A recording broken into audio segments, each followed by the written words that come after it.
Uh, wait until you hear this shit. And this is episode 19. And today, what we're going to be talking about are four accounts, bank accounts, just four accounts period that you can use to separate your money.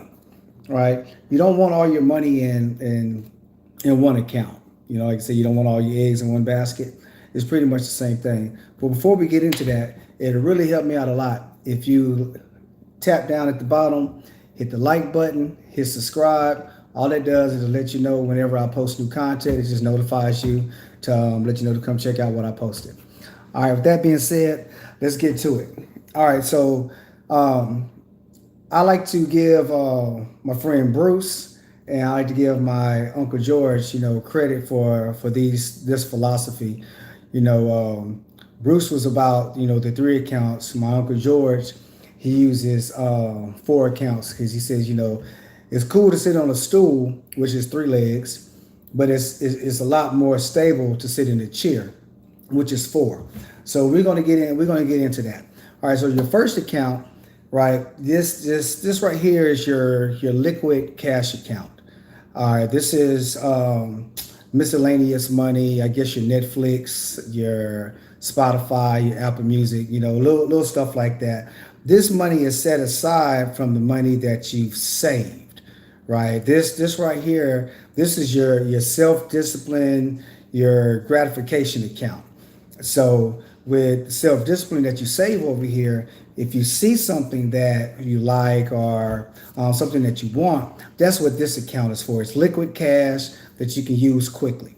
All right. So your second account, you want it to be primarily for your bills. All right. You want it to be your rent, your lights, your water, car note, insurance, stuff of that nature.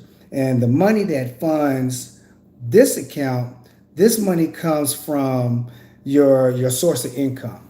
Like if you're retired, it would be retirement income. If you're retired and working, it'll come from that. So wherever your source of income, that's what funds this account right here. So on your third account, this is your pay yourself account, right? If you ever read or if you have not read the book The Richest Man in Babylon, I suggest you go online, Google it. It's a free pamphlet. It should take you about maybe 30 minutes to read, or you can also listen to the audiobook on YouTube. Once again, that's The Richest Man in Babylon. All right, so your third account that'll pretty much stabilize you a little bit, kind of make you secure, is your pay yourself account. You should always, always, always pay yourself. You work hard. You don't want to ever feel like you're working just to pay bills. So, once you can paid everything, that's what funds this account. This money comes when everything else is paid. You see what you have, and you take that and you put that in that account. That's the account that you pay yourself. Now, one of the things, the fourth account is I call it the phantom account, because it's there but it's not there. All right, the phantom account. What you want to do with this account? This account is funded when everything else has been funded. When you put money in the self discipline gratification account, you put money in the household bill account, you put money in the pay yourself account. Now the phantom account, what this account is for, right? Pay attention. Pay attention. I'm gonna give you a major key right here. The phantom account is there to save your ass when the next pandemic come. Let's just keep it real. We didn't know this was coming. We don't know when the next one is coming. But if you was to ever get in a bind, like it's about to get real ugly. That's what that phantom account is for. So the main thing with these accounts, guys, is you want to be your own hero. It's nice to have millionaire friends. It's nice to have thousandaire friends. It's nice to have hundredaire friends. You know what I'm saying? But at the end of the day, it's not their responsibility to save your ass from bad financial mistakes. It's not. So you don't want to be out there living your best life and then hoping that someone has been disciplined in their life and then you come tapping into them hoping that they can save your ass when you could have very simply saved yourself. The tools that I'm providing are stuff that I use myself. I always say that I'm not talking from a position of perfection by no means. I'm not perfect. I wake up every day trying to be just 1% better. That's it. Anything over that, that's gravy. But I'm always striving to be just 1% better. And all I'm doing is just sharing things that I use that's been practical in my life, that's helped bring peace into my life. No, I'm not a millionaire yet, but it all starts in the mind, right? It all starts in the mind. And when you know what you are in your mind, then you'll start to walk that out in your actions. So, hopefully on this journey, we can all become some millionaires out here. But these right here are the steps that can kind of help you out. And I'm gonna give you another key as well. I always like to kind of share little things that I've learned along the way. We've gotten real used to using these debit cards, right? The debit card is directly attached to your bank account, right?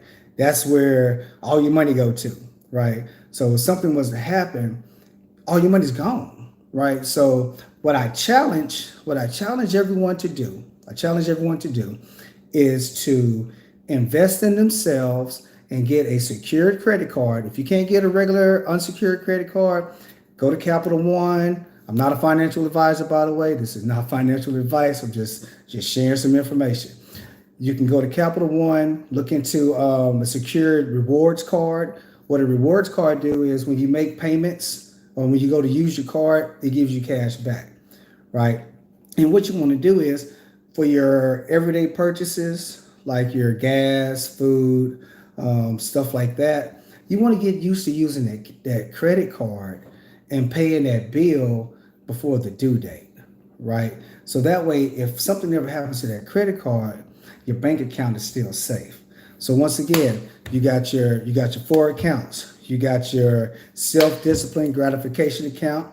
This is your liquid cash. This is your liquid cash that you can use for miscellaneous stuff that you see that you want, stuff like that. Your second account is for your household bills. This is everything pertaining to lights, water, rent, car note, car insurance, everything pertaining to that. That's this account. And this account is funded by your main source, right? Your third account is the pay yourself account. You don't put no money in that account until everything else above it is taken care of. You took care of the self gratification account. You took care of the household bill account. Now you pay yourself. Now, if you paid yourself, you want to look and see what you have left. And that's what you want to put into the phantom account, right? Whether it's $10, $5, or $100, whatever you put in that phantom account, it does not exist. Forget about it, right? It's a wrap. So only put the amount of money that you can afford to forget about in that account, right? Once again, I appreciate your time. I always like to leave you with the saying, this saying comes from my Uncle George, and he's always said that when you do the right thing, good things happen to you. All right. With that being said, thanks for your time. I appreciate you. Till next time. Peace.